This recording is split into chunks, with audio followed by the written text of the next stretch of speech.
오늘 본문의 말씀을 통해서 하나님께서 우리에게 주시는 그런 귀한 음성이 우리 가운데 들려지고 그 말씀을 따라 살고자 하는 다짐이 우리 가운데 있어지는 그런 복된 시간이 되기를 소원합니다. 오늘 본문 말씀은요, 잠언 1장 7절하고요 또 잠언 13장 1절의 말씀과 좀 비슷한 그런 내용의 말씀입니다. 이미 지난 시간에도 한번 말씀을 드렸던 것 같은데 어떤 집이든지 아마 자녀들이 여럿이 있으면 그 자녀들이 한결같이 않다라는 말씀을 좀 드렸죠. 어떤 자녀는 부모에게 좀 희망적인 그런 자녀가 있는가 하면 늘 근심만 가져다 주는 그런 자녀도 있어요. 그럼 우리 삶의 환경 속에서만 그런 것이 아니라 우리 신앙적으로 봤을 때 하나님 안에서 신앙생활을 하는 그리스도인들도 하나님의 시각으로 봤을 때는 분명히 이 두 종류의 그런 자녀들이 있는 것이죠. 오늘 하나님께서도 이 본문 말씀에 두 자녀를 등장을 시켜서 지금 우리에게 말씀하고 있는 거죠. 한 자녀는 슬기로운 자녀이고 한 자녀는 좀 미련한 자녀라고 말씀하고 있어요. 그런데 슬기로운 아들은 그 아버지의 훈계를 듣고 순종함으로써 더욱 지혜로워진다라는 말씀을 하고 있어요. 우리들이 성경을 보면서 잘 이해를 해야 할 것들이 굉장히 많은데 오늘도 본문의 말씀을 잘 이해를 해야 돼요.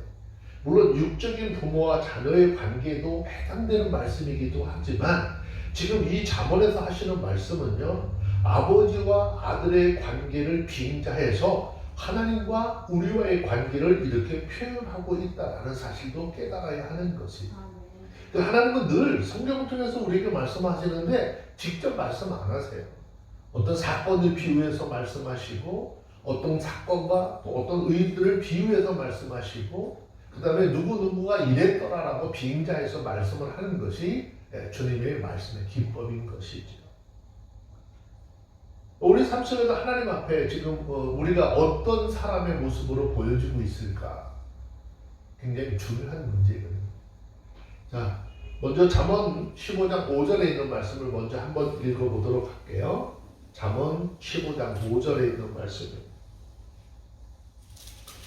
다 같이 한번 읽습니다. 시작. 아비의 훈계를 없이 여기는 자는 미련한 자요, 경계를 받는 자는 슬기를 없는 자니라. 그래서 먼저 여기 등장한 게 아버지의 훈계를 없이 여기는 사람을 미련한 자라고 했습니다.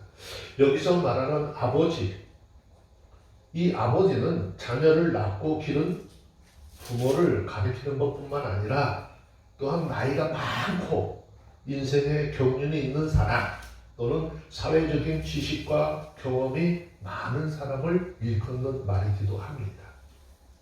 또 교회에서요, 자신들에게 하나님의 말씀으로 양육하는 목회자들, 즉 신앙적, 영적인 아비들까지도 포함되어져 있습니다. 이 아비의 훈계는 자녀에게 올바른 길을 제시하고 잘못된 길을 간다면 그 잘못된 길을 지적을 하고 책망하고 고치게 해야 하는 것이죠. 여기에 당연히 그냥 경고하고 책망하려고 하는 마음이 아니라 어떤 마음? 사랑하는 마음을 가지고 그렇게 해야 된다라는 말씀입니다. 자녀가 아버지의 훈계를 없인 이유는 무엇 때문일까요? 성경은 그 이유에 대해서 말씀하죠. 교만과 무지하기 때문이다라고 말씀하고 있습니다. 성경은 잠언 13장 1절에 보시면은요, 이렇게 말씀하고 있는데 바로 앞쪽에 있으니까 한번 좀 볼까요? 잠언 13장 1절에 찾으셨으면 잠언 13장 1절 한번 읽습니다. 시작. 지혜로운 아들은 아비의 훈계를 들으나 거만한 자는 꾸지람을 즐겨 듣지 아니하느니라 그랬어요. 여기서 훈계라라고 하는 말의 의미가 굉장히 중요한데 이 말의 뜻은요, 교훈하고 책망하고 징계하다 그런 뜻을 가지고 있어요. 즉 자녀를 향한 아버지의 훈계는 잘못된 길을 가는 자녀들에게 부모들이 하는 훈계는 자녀 교육의 1차적인 책임이 누구에게 있느냐? 아버지에게 있다라고 하는 것을 보여주고 있는 말입니다. 자녀 교육은 즉 신앙 교육뿐 아니라 도덕적인 교육, 그 외 모든 교육의 1차적인 책임은 국가에 있지 아니하고 심지어 교회에 있지도 않다라는 것입니다. 그것은 1차적으로 부모에게 있고 특히 아버지에게 있다라는 것이죠. 그래서 슬기로운 자녀는 아버지의 가르침을 잘 받아서 가정이나 사회에서 많은 사람들에게 칭찬을 받는 그런 삶을 살아야 하는 것이죠. 자, 우리는 이것을 어떻게 얘기했느냐? 예전에는 가정교육이다라는 얘기를 했어요. 이 가정교육은 주로 누가 했었느냐? 예전에 보면 아버지를 통해서 많이 이루어졌어요. 집에서 엄마의 역할은 뭐죠? 아버지가 야단치면 엄마는 자꾸 감싸 안으려고 해. 좀 그만 좀 하라고 하고 말리잖아요.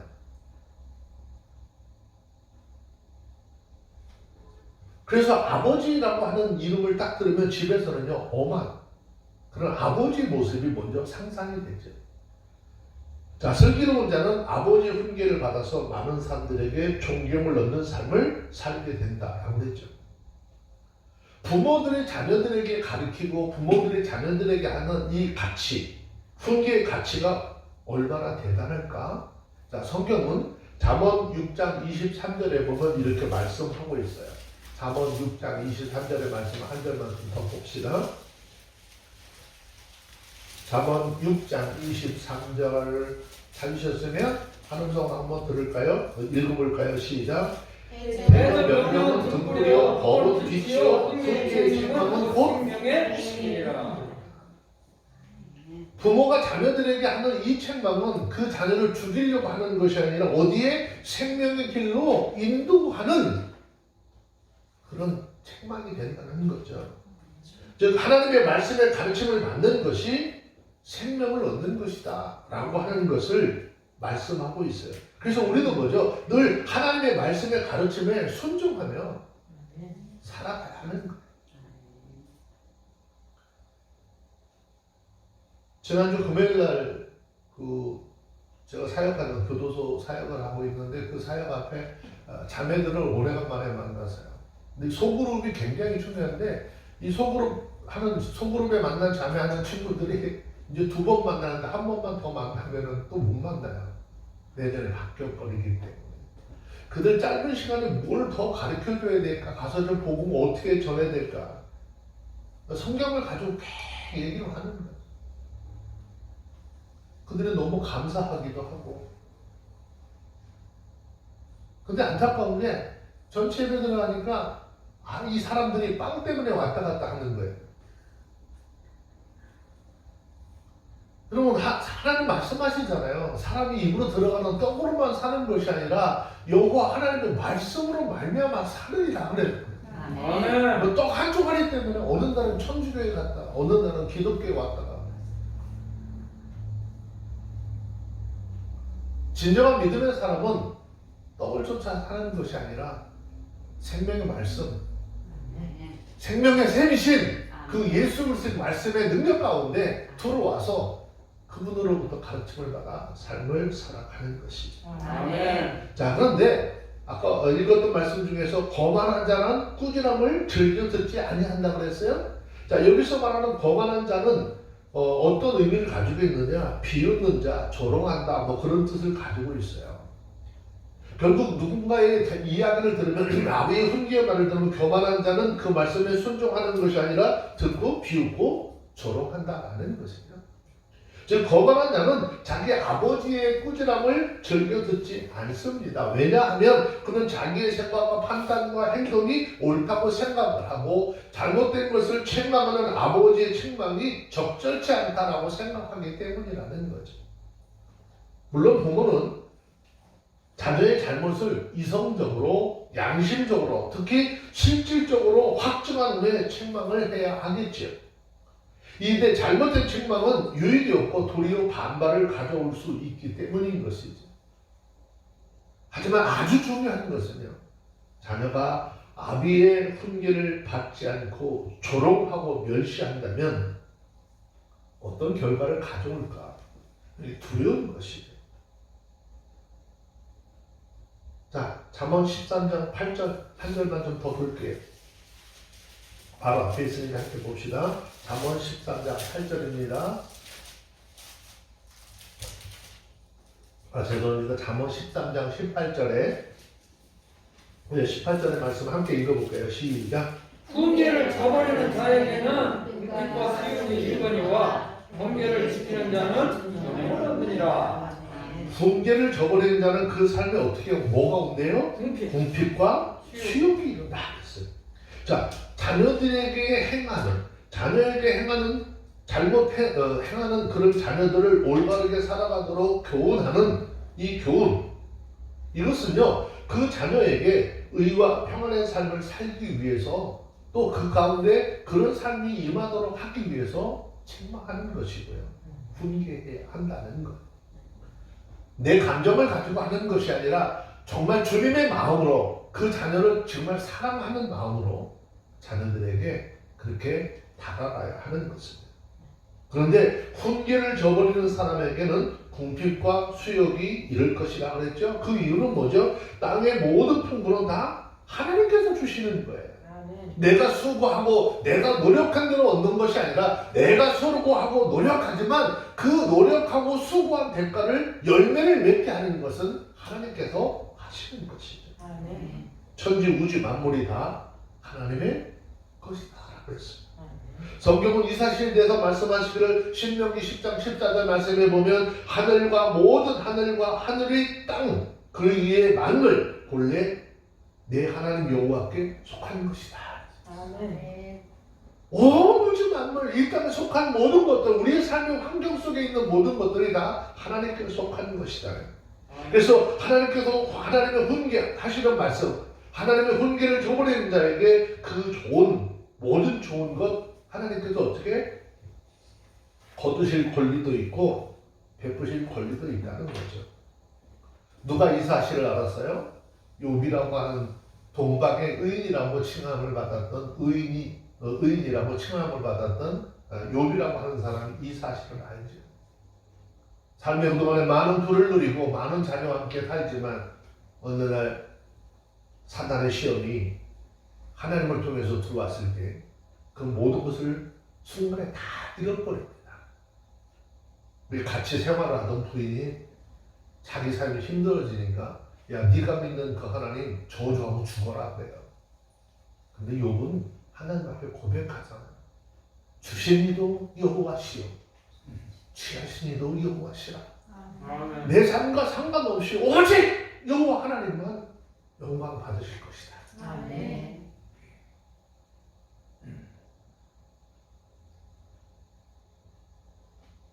하나님이 하시면 모든 것도 가능하게 하십니다.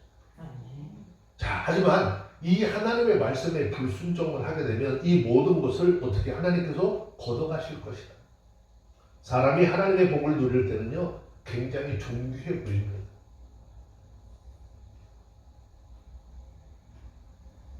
또 병에 걸렸거나 기근으로 말미암아 굶주리 심할 때 또 전쟁이 나서 헐벗고 방황할 때 넘치는 수치심을 경험하게 되는 것입니다. 필리핀이라고 하는 나라가 과거 우리 그 박정희 대통령 시절에는요 우리나라보다 훨씬 더 잘 살았어요. 우리나라 대통령이 좀 만나달라고 해도 만나주지가 않았었거든요. 근데 그냥만이 한 가지 잘한 것이 있어요. 대통령을 하면서요 산속에 있는 모든 전 보는 사람들 그거 다 없앴어요. 싹 없앴어요.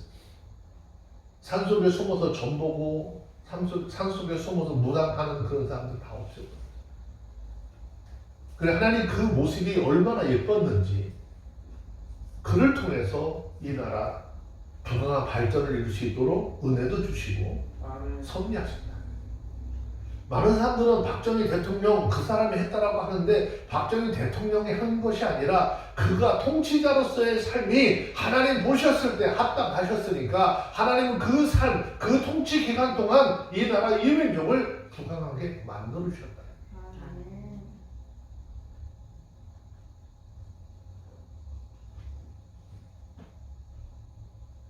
잠언 13장 18절의 말씀에 보면요, 경계를 지키는 자는 존영을 얻는다는 말씀을 하고 있어요. 여기서 말하는 경계와 책망과 징계, 이런 의미를 가지고 있는데, 징계를 지킨다고 하는 말은요, 그 징계를 받고 그 징계에 어떻게 주의한다, 그런 뜻이거든요. 사람이 하나님께서 주시는 그 가르침에 주의하고, 또 혹시 징계가 온다면, 징계를 달게 받으면 어떻게 회개에 이르게 되고 의에 이르게 되는 역사가 나타나게 되는 거죠. 예수님께서도 우리에게 말씀해요. 너희가 그냥 회개만 하는 것으로 끝나는 게 아니라는 거잖아요.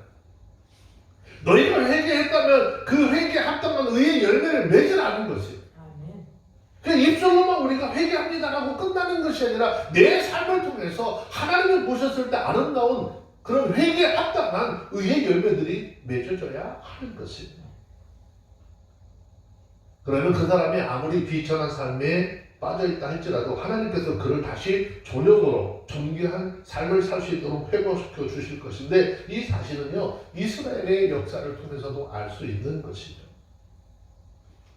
하나님께서는 사무엘상 2장 30절 말씀을 보면 사무엘을 통해서 말씀하시기를 뭐라고 말씀하셨느냐, 하나님은 나를 존중히 여기는 자를 내가 존중히 여기고 나를 멸시하는 자에게 내가 경멸히 이르리라 그랬어요. 하나님을 멸시하면 하나님도 그 사람을 아주 더 격하게 무시해요. 그런데 하나님을 존중히 여기잖아요. 하나님께서 그 영혼을 존중히 여겨 주시겠다라는 것이죠. 아멘. 우리가 모두 성경을 통해서 하나님의 말씀을 듣고 배우고 묵상하고 심써 지켜 나가야 될 이유가 바로 여기 있는 것이에요. 아멘. 말씀을 통해서 하나님의 마음을 알고 그 하나님의 마음대로 삶을 살아가려고 노력할 때 하나님 우리 삶에 개입하셔서 때를 따라서 이러한 모양 저러한 모양으로 우리에게 은혜를 베풀어 주십니다. 성경은 이것을 슬기로운 사람의 삶이라고 말씀하고 있어요. 자, 특별히 잠언 15장 6절에 있는 말씀을 다시 본문으로 와서 한번 더 볼까요? 읽습니다. 시작. 의인의 집에는 많은 보물이 있어도 악인의 소득은 고통이 되느니라. 네, 의인과 악인의 삶의 차이에 대한 것을 말씀하고 있어요. 자, 여기 의인의 집에는 많은 보물이 있다라고 그랬어요. 여기서 말하는 의인은요, 하나님을 믿고 하나님의 말씀에 순종하는 사람들을 가리키는 거예요. 성경 신명기 28장 1절로 14절 말씀에 보면 하나님의 계명을 순종하는 자들에게 주시는 복에 대한 것을 쭉 설명해 놨잖아요. 자녀들의 복, 물질의 복, 건강의 복을 약속하셨어요. 이 말씀은 하나님의 말씀대로 사는 자들에게 따로 특별히 복을 구하지 않더라도 하나님의 은혜와 복이 주어질 것이다 라고 하는 것을 설명하죠. 근데 신약에 와서 마태복음 7장 넘어와서 주님께서도 말씀하세요.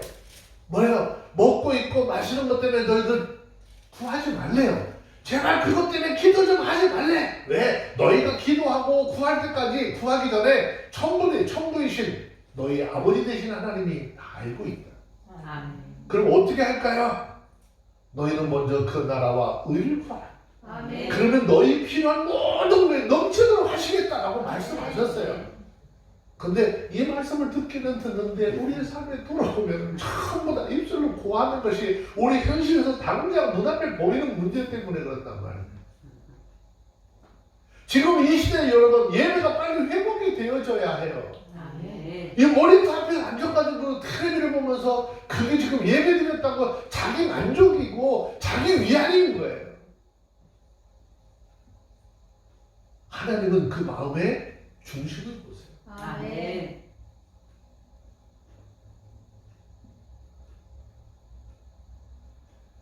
분명한 사실은 하나님의 말씀에 대한 순종 여부와 그에 따르는 축복은 유기적인 함수 관계에 놓여 있다는 것이에요.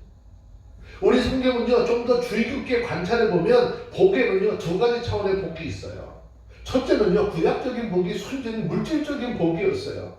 현세적인 차원의 복이었어요. 둘째는 예수 그리스도께서 우리 가운데 오셔서 주신 복인데 영적이고 내세적인 차원의 복이에요.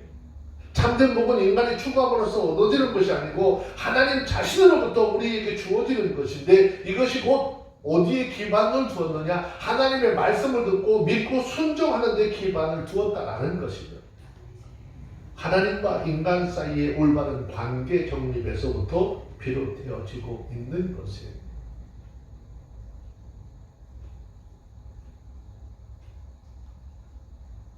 좀 연세 드신 분들하고 이야기를 나누다 보니까 아들을 장가 보내놨더니 이민 보냈대요. 그게 뭔 소리냐 그랬더니 아들이 장가 가가지고 자기 삶을 살더니 부모한테 잘 찾아오질 않아. 명절 때 한 번씩 찾아오죠. 할아버지는 손주가 보고 싶어서 마음이 졸이는데 아들은 그렇지 않대요. 근데 오히려 딸들은 또 자주 찾아온다. 옛날에는 딸 나면은 많이 그 안 좋은 소리 많이 했잖아요. 요즘에는 뭐 딸이 있어야 된다는 소리가 점점 좀 커지는 그런 시대 속에 있는 것 같아요. 특히 그 신명기 28장 3절의 말씀에 보면 성읍에서도 들에서도 복을 받는다는 말씀을 하고 있거든요. 자, 여기서 말하는 성읍이라고 하는 거는요, 어떤 의미인지 잘 알으셔야 돼요. 항상 많은 사람들이 붐비고 각종 사건과 소문이 빠르게 사람의 입으로 또 사람의 입으로 전해지는 곳이 어디냐? 성읍이었어요. 예전에 우리 여인네들은 말이 많이 옮겨지는 데가 빨래터였었잖아요. 근데 이스라엘 사회에는 성읍이었어요. 따라서 그러한 곳에서 복을 받았다라고 하는 것은 여러 사람들이 역력히 알 수 있는 공개적이고도 아주 큰 축복을 받았다라는 것을 의미하는 거예요. 또 두 번째, 들에서도 복을 받는다고 그랬잖아요.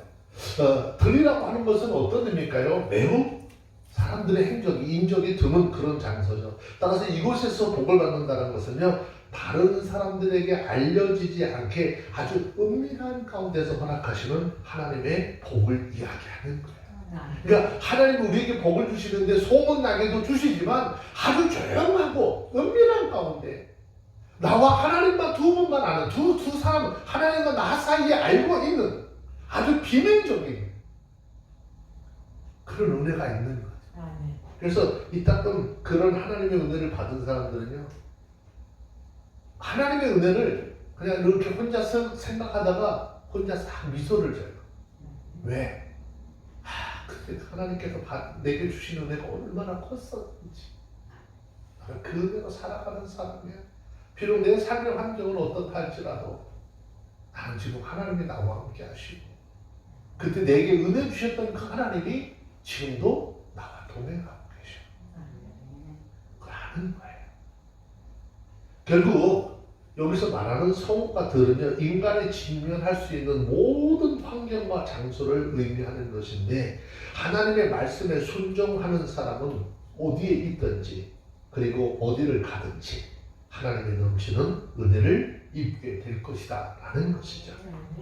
저는 이 복이 오늘 이 예배에 참석한 우리 모두에게 임하는 그런 은혜가 있어지기를 주의 이름으로 축원합니다.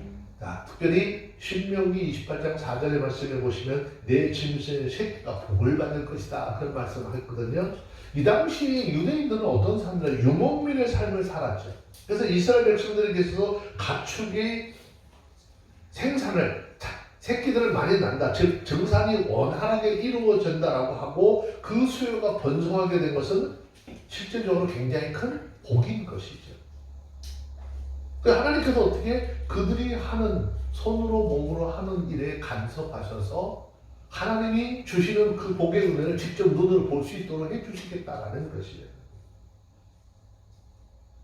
신명기 28장 5절에 보면 광주리와 떡반죽 그릇, 그죠? 거기도 복을 받을 것이다 그랬어요. 광주리는 어떤 의미일까요? 땅에서 거둔 곡식과 과실 그 밖에 토지의 소산물을 담아두거나 저장해두는 그런 용기잖아요. 떡반죽 그릇이라고 하는 것은요, 반죽을 부풀리는 반죽통을 의미하는 것인데 히브리 사람들의 주식은 밀가루였어요. 밀가루로 만든 빵을 그러니까 자연히 많이 먹을 수밖에 없죠. 곧 이것은 포괄적인 음식을 만들어 먹는 데 사용되는 모든 그릇이다라는 것이죠. 그래서 이 말의 뜻은 하나님께서 하나님의 말씀에 순종하면 이스라엘 백성들의 식생활을 만족시켜 주셔서 개개인들이 구매해 만든 음식을 얼마든지 만들어 먹을 수 있도록 허락해 주시겠다 그 말이에요.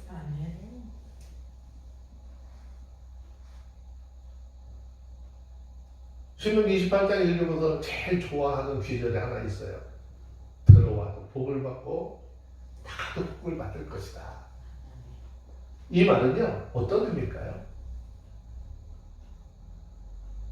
하루의 일과를 시작하기 위해서 일터로 나가는 길에도 또 일을 마치고 귀가하거나 또 휴식을 취하러 집으로 돌아올 때도 하나님이 함께 하셔서 그의 하는 모든 일을 형통하게 되게끔 도와주신다라는 거예요. 결국 이 말씀은요 하나님의 말씀대로 사는 사람들 언제 어느 곳에 있든지 그리고 외적이든지 내적이든지 그가 처한 모든 상황에서 형통하게 될 것이다 라는 말씀입니다. 특별히 신명기 28장 7절의 말씀에 보면 우리를 괴롭히는 대적들이 하나님의 도우심을 완전히 패배하고 제각기 흩어질 것이다 라고 하는 것인데 실제적인 이 예가 여호수아 10장 10절 말씀에 보면은 가나안 정복 전쟁 당시 이스라엘 백성들과 아모리 연합군의 싸움에서 찾아볼 수가 있어요. 하나님은 한번 말씀하시면 그 말씀대로 허락하시고 이루신다라는 것입니다. 특별히 신명기 28장 8절의 말씀에 보면 내 손으로 하는 모든 일이 복을 내주시겠다 그랬어요. 이 말씀은 하나님의 축복은 결코 두 손을 놓은 채 아무것도 하지 않는 사람처럼 아무것도 하지 않는 사람이 차지하는 것이 아니라 하나님 앞에서 근면하고 성실하고 매일매일 의로운 믿음의 삶을 사는 사람들이 차지하게 될 것이다 라는 거예요. 우리 모두가 이 하나님의 말씀의 가르침에 순종해서 하나님께서 베푸시는 귀한 은혜를 입어서 온전한 하나님의 사람으로서의 삶을 살고 환경을 통해서도 하나님께 영광을 돌릴 수 있는 저와 여러분들이 다 되어주시기를 주의 이름으로 축원합니다. 아멘. 제가 지금 신명기 28장 말씀을 왜 말씀을 쭉 대충 드렸는가 하면 하나님의 말씀에 순종하는 자에게 따르는 복에 대한 것을 말씀하셨기 때문에 아멘. 자, 그런데 반대로 오늘 본문으로 다시 돌아와서 보시면 악인의 소득은 고통이 되느니라 그랬죠? 이 말의 뜻은 악인의 소득에는 고통이 있다 그 말이에요. 본문에서 말하는 악인은요 하나님의 뜻을 거슬려 행하는 사람을 의미하는 것이. 악인의 소득에는 고통이 있다. 정당한 소득이라도 그러할 것이고 불의한 방식으로 얻은 것이라면 더 말할 것이 없다라는 것입니다. 그 고통은 하나님이 내리시는 징벌이에요. 요즘에 계속 매스컴을 통해서 지금 뜨거운 감자로 지금 시끄러운 일들이 있죠. 그런 거예요. 자, 우리 잠언 13장 25절 말씀 한 절만 좀 더 볼까요?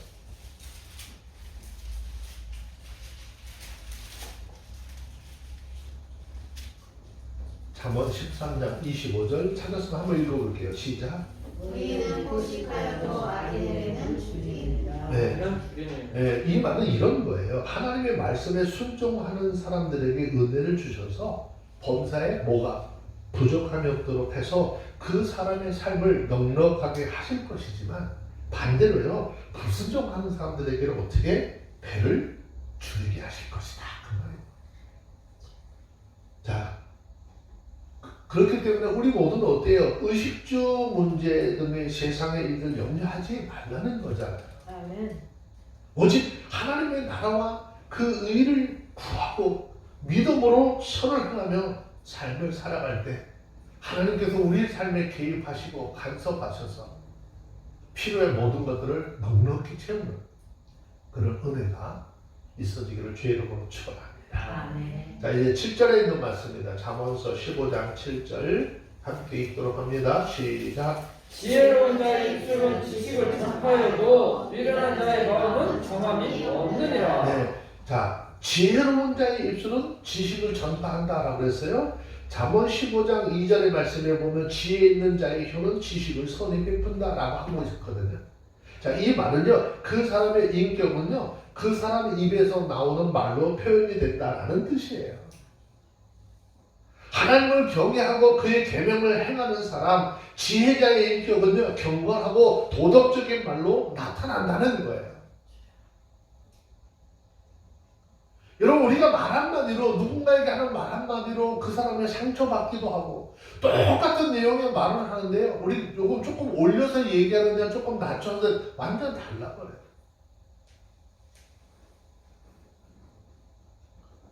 지혜로운 자의 입술은 지식을 전파한다고 그랬죠? 여기서 말하는 지식이라고 하는 것은 어떤 걸까요? 하나님의 아는 지혜를 말하는 거잖아요.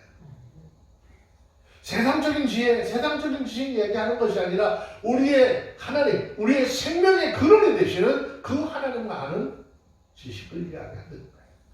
성경 베드로전서 3장 15절의 말씀에 보면은요, 너희 마음에 그리스도를 주로 삼아 거룩하고 너희 속에 있는 소망에 관한 이유를 묻는 자들에게 대답할 것을 항상 예비하되 온유와 두려움을 하래.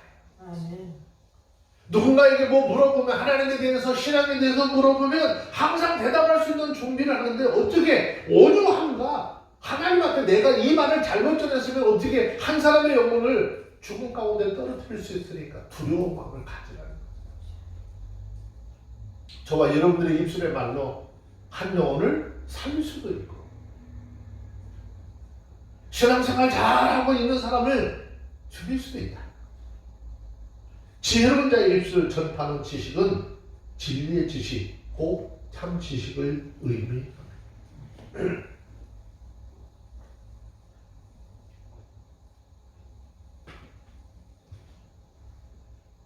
우리들이 가지고 있는 지식, 하나님에 대한 지식, 인간에 대한 지식, 죄와 구원에 대한 지식, 의와 선과 평안에 대한 지식, 그 다음에 형통과 행복과 영생에 대한 이런 지식들이 우리 가운데 있어요.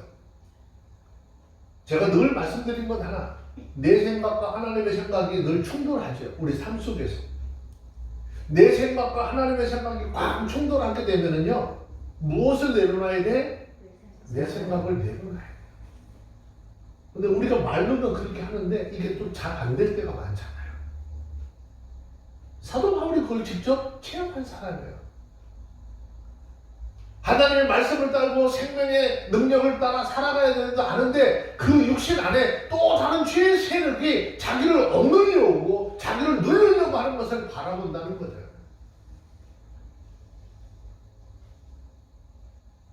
내가 말씀을 따라 살아야 되는데 때로는 넘어져, 부서져. 바울이 뭐래요? 오호라, 나는 곤고한 사람이다. 이 사망의 몸에서 누가 나를 건져내네. 우리 주 예수 그리스도밖에 없구나. 하나님의 말씀과 성령의 능력의 인도함을 받아 살아가는 수밖에 없는 것입니다. 앞서 신현했던 이런 지식들을 아는 사람들이 그것을 어떻게 다른 사람들에게 전파하는 것이죠. 그게 바로 전도고 간증인 거예요. 이 간증들이 잘못되어져 버리면요, 자기 자랑. 그 간증은 굉장히 위험스러워요.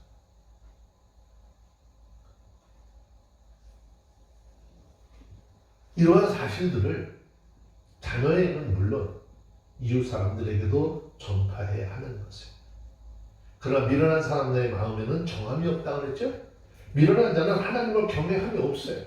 그 속에 하나님의 말씀 어떻게 순종하지 않습니다. 여기에 마음이 정함이 없다라고 하는 말은 그렇지 않다, 그런 뜻이거든요. 즉 미련한 사람은 세상적인 지식이 있을지 몰라도 하나님의 말씀을, 구원의 은혜를 전파할 지식, 하나님에 대한 지식, 인간의 죄와 그 죄에 대한 지식, 구원에 대한 지식, 의와 선에 대한 이것, 하나님으로부터 오는 평안을 전하는 이런 지식이 없으니까 만나면 자꾸 어떤 이야기냐, 육적인 이야기 하는 거죠. 그래서 성경은 잠언 12장 23절에 보면은요, 뭐라고 하셨는지 한번 잠깐 볼래요? 잠언 12장 23절.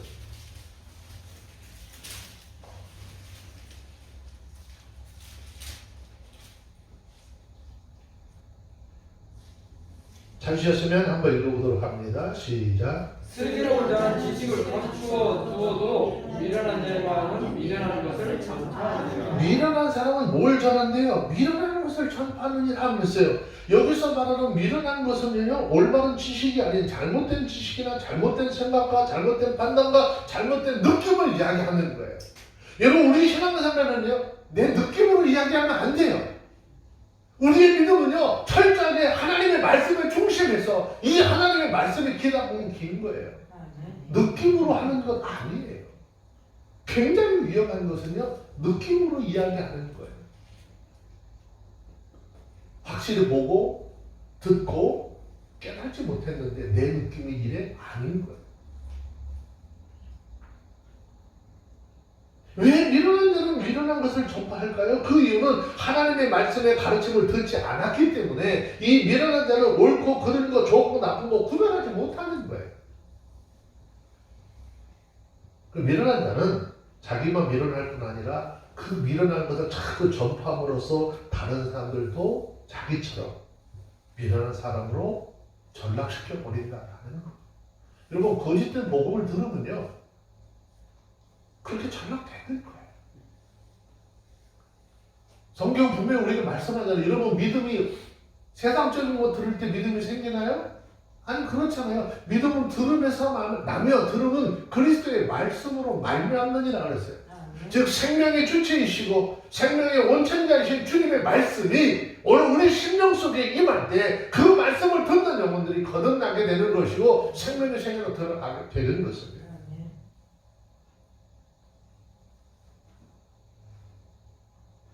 그래서 잠언 13장 16절에 미련한 자는 자기 미련한 것을 나타내느니라 그랬죠. 잠언 15장 2절에서 미련한 자의 입은 미련한 것을 쏟느니라 그런 얘기를 했어요. 우리 모두는요, 우리 입으로 미련한 것을 나타내는 그런 미련한 사람들이 되지 말고 참된 지식, 곧 하나님의 구원과 의에 대한 지식 전파하시고요, 우리 전파하는 입술을 통해서 생명을 살리는 참 지혜로 하나님의 사람들이 삶이 되어지시기를 주의 이름으로 축원합니다. 기도하겠습니다. 거룩하신 아버지 하나님, 우리의 삶의 환경과 우리 입술을 통해서 나오는 말의 관계가 어떠했는지 오늘 말씀을 통해서 귀한 것을 깨닫습니다. 주님, 우리에게 허락하신 이 생명의 샘의 축복에 날마다 교제가 있게 하여 주시고 이 생명의 샘의 축복의 교제를 통하여서 예수 그리스도의 귀한 은혜를 깨달아하는 복된 삶이 되게 하옵소서. 우리 주 예수님의 이름으로 기도합니다. 아멘.